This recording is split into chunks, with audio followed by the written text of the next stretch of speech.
guys, Tara here, and today I am ever so excited to be able to tell you about my experiences with Remember Me, which is a new IP from Capcom.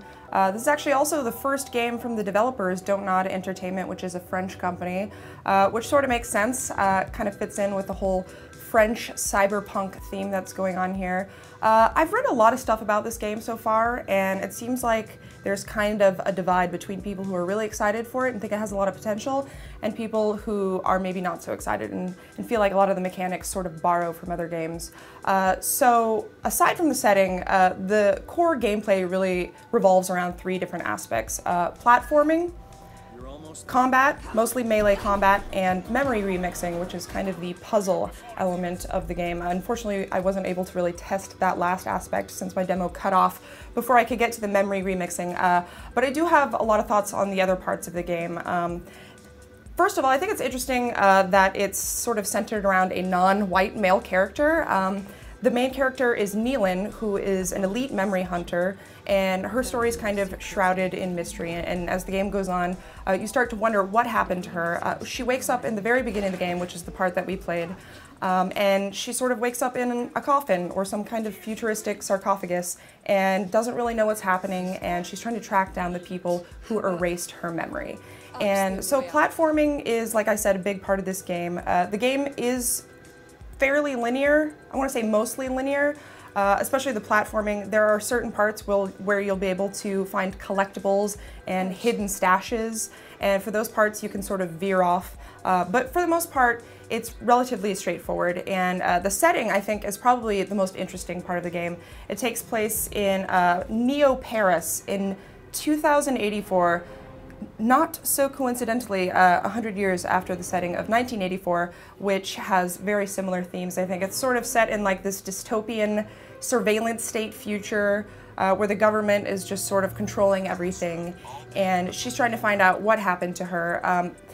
The city of Paris is sort of a divide between like really high-end, high-rise buildings and sort of the slums of Paris, and there's so much detail just in all of the setting. You can see little bugs crawling around, there's trash everywhere in the slums.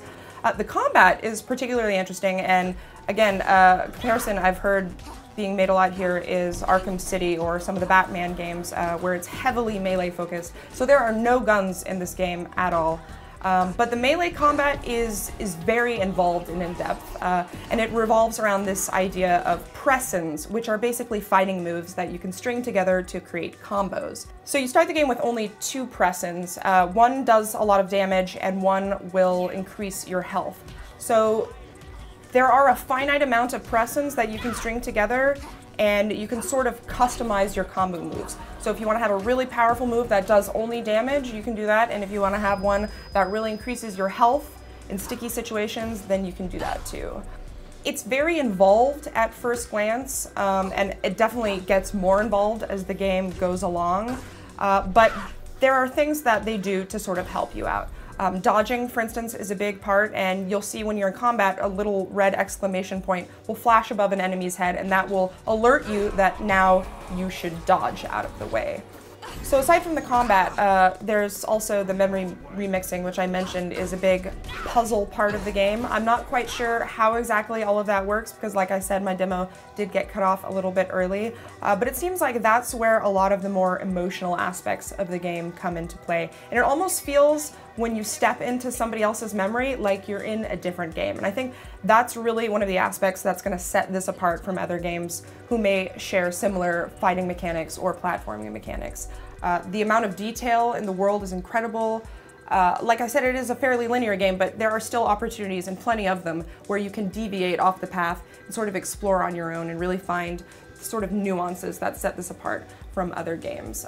So I am super excited about this. There is actually a 10-minute gameplay demo up on YouTube right now, which shows some footage from a little bit later in the game and has things that I didn't even see at all during my playthrough. So I know that I've sort of just touched the tip of the iceberg here. I was excited about this game 2 weeks ago, and now I'm probably doubly so. So this is slated for a May 2013 release date.